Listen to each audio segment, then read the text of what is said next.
Kalau kena hak cipta bisa lolos monet nggak ya? Ya, tonton terus videonya sampai habis agar kalian itu paham dan juga tidak gagal paham. Jangan di skip teman-teman semua ya.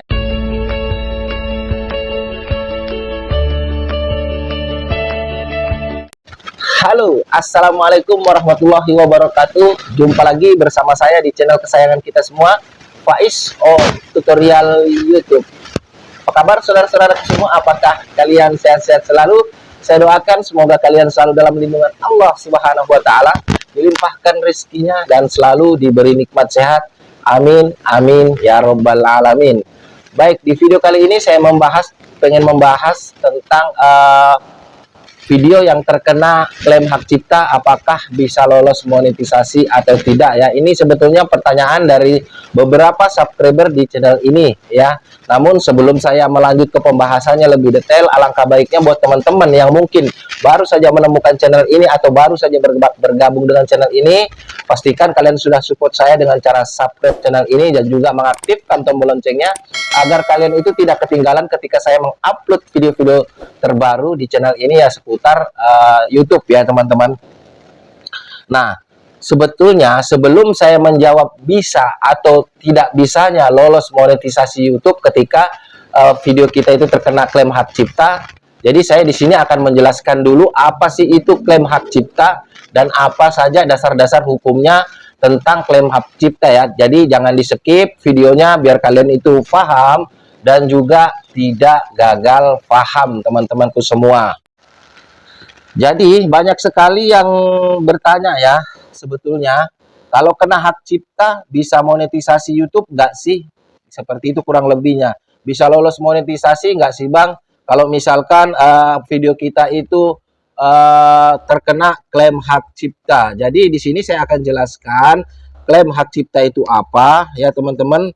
Biar kalian itu paham dan tahu dulu sebelum saya menjawab bisa lolos atau tidaknya. Jadi hak cipta adalah hak hukum yang melindungi karya-karya kreatif seperti musik, video, gambar, teks, dan lainnya dari pengguna tanpa izin.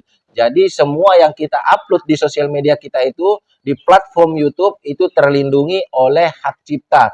Jadi tidak bisa orang lain itu mengambil video kita atau musik kita atau gambar kita secara semena-mena. Jadi kita bisa mengklaim kalau bahwasanya itu tersebut yang dipakai orang bahwasanya itu punya kita ya, kalau yang benar-benar kita yang punya karya, jadi kita bisa mengklaimnya. Jika kamu menggunakan materi yang dilindungi hak cipta dalam video YouTube kamu tanpa izin, Anda mungkin menghadapi beberapa masalah termasuk banyak hal ya teman-teman ya.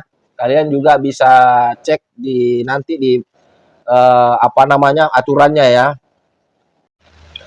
Nah, ini pembatasan monetisasi. Jika video Anda berisi materi yang dilindungi hak cipta dan pemegang hak cipta memilih untuk mengklaim video kamu, mereka dapat memonetisasi video tersebut.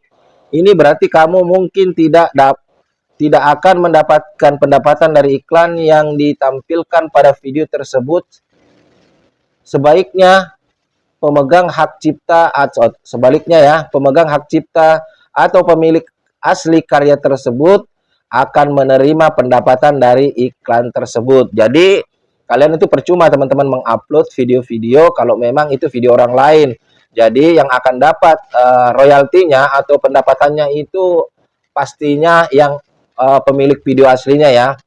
Nah, yang kedua ini penghapusan video. YouTube memiliki sistem yang disebut Content ID yang memindai dan membandingkan video yang diunggah dengan konten yang dilindungi hak cipta. Jika video kamu melanggar hak cipta, kamu akan dapat menerima peringatan atau pemberitahuan pelanggaran hak cipta. Dalam beberapa kasus, video tersebut bahkan dapat dihapus dari platform ya, dari channel YouTube kalian bisa dihapus. Jadi itu tadi. Jadi ada lagi nih yang terberatnya, sanksi hukum ya teman-teman ya. Pelanggaran hak cipta dapat mengakibatkan sanksi hukum termasuk tuntutan hukum oleh pemegang hak cipta. Ini dapat berakibat pada denda ataupun sanksi lebih lanjut tergantung pada hukum di negara kita masing-masing atau di negara kamu, negara kita masing-masing. Jadi alangkah baiknya kalau buat teman-teman semua hindari memakai video orang lain, karya orang lain ya teman-teman, atau yang hak cipta ya teman-temanku semua. Nah, jadi itulah tadi apa yang dinamakan hak cipta ya teman-teman, sudah saya jabarkan tadi itu ya, dia dari poin-poin pertama sampai akhir. Jadi itu ada konsekuensi yang akan kita dapat ketika kita itu mengupload video yang berhak cipta, atau musik yang berhak cipta, ataupun foto gambar yang berhak cipta, atau karya orang lain kita upload ulang, atau bisa dikatakan re-upload teman-temanku semua ya. Jadi kesimpulannya di sini, ketika video kita itu dikenakan klaim hak cipta, berarti itu kan melanggar hak cipta, otomatis akan ditolak monetisasi. Tapi kalau ada di antara kalian-kalian ini yang videonya terkena klaim hak cipta dan masih bisa lolos monetisasi, itu saya bilang mantap lah cara kalian. Tapi kalau menurut pemikiran saya, ketika video kita itu terkena klaim hak cipta dan itu belum monet, dan kita pengen mengajukan monetisasi channel kita ke YouTube atau apa namanya, mendaftarkan monet lah, intinya seperti itu, saya rasa jawaban saya itu tidak akan diterima, karena YouTube itu menginginkan kreatornya itu mematuhi pedoman-pedoman komunitas yang jelas, dalam artian kita tidak boleh melanggar aturan yang sudah ditentukan oleh YouTube, karena YouTube itu sangat menghargai para konten kreator, termasuk kita ini nih. Seperti saya, ketika saya itu video saya ada yang mengupload ulang ke platform atau di channel YouTube mereka, kemungkinan besar kalian itu akan terkena klaim hak cipta, dan saya juga bisa mengklaim itu semua karena saya memiliki video-video aslinya teman-teman. Jadi jangan sembarang untuk mengambil atau mencomot karya-karya orang lain. Lagian juga kalau kita mencomot karya orang lain itu kelebihan kita apa jadinya di situ? Kayak nggak ada gitu teman-teman ya. Jadi kita hanya bisa mengambil karya orang lain, tidak bisa berkarya sendiri. Dan juga kita tidak bisa membanggakan channel kita teman-teman. Jadi saya harap hindari itu. Dan sudah saya jawab ya, saya pertegas bahwasanya channel kita di dalamnya ketika ada video-video yang terkena klaim hak cipta itu tidak bisa lolos monetisasi atau tidak bisa diterima monetisasinya. Lalu timbullah pertanyaan lagi, pertanyaan yang kedua dari teman-teman mungkin ya. Bang, gimana kalau misalkan channel saya itu sudah dimonetisasi, sudah terdaftar ke partner YouTube, ketika terkena klaim hak cipta, apakah channel saya itu akan di-banned? Ya, kalau misalkan itu kalian lakukan berulang-ulang ya mungkin saja bisa di-banned.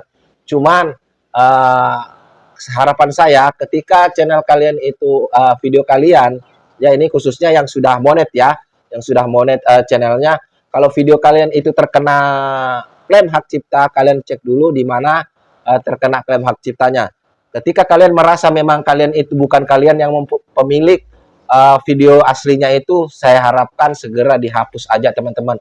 Walaupun memang bisa kita mengajukan banding, tapi itu sudah terdeteksi bahwasanya video itu memang bukan milik kalian, kecuali ya video kalian itu memang original nih, kalian yang membuat. Ketika kena klaim hak cipta, kalian bisa mengajukan banding. Namun saya tidak bisa pastikan bahwasanya kalian itu bisa menang. Mungkin di antara itu banyak hal-hal yang dipertimbangkan oleh YouTube. Kenapa kok bisa kalian itu terkena klaim hak cipta? Mungkin dengan tempat yang sama, atau mungkin musik ya, bisa jadi teman-teman, atau background di situ ada yang mengklaim bahwasanya itu adalah milik mereka teman-teman. Jadi saran saya yang jelasnya, ketika channel kalian sudah monet, kalian kena klaim hak cipta, hapus. Begitu juga channel yang belum monet ya, kalau mau lolos monetisasinya, kalau kena klaim hak cipta sebelum kalian mengajukan monetisasi, harap kalian hapus ya teman-teman.